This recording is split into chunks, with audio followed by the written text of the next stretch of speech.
Well, the Strategic Defence Review is finally out, and it does not hold back in telling the British people that our world continues to fragment, global order is in decline, and the character of conflict is changing fast. From a digital perspective, the enemy is already at our gates. Threats are growing and intensifying and are no longer in far-off places, but here in Britain and just off our shores. We've got a lot of work to do to stay safe. Now, what the review does not say, because it was not charged to do so, is the detail on the how the 62 big recommendations will be paid for and how they will be implemented.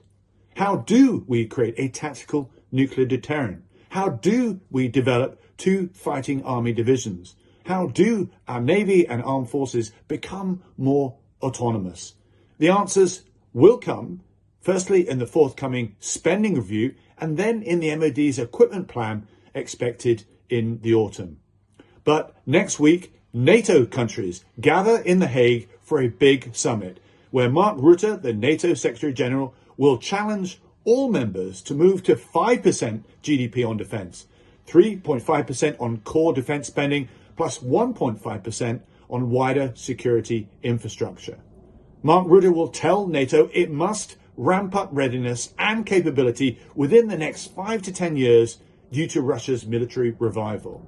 Now, at this moment, the UK is only geared to increase defence spending to 2.5% by 2027, and then to 3% sometime in the next Parliament.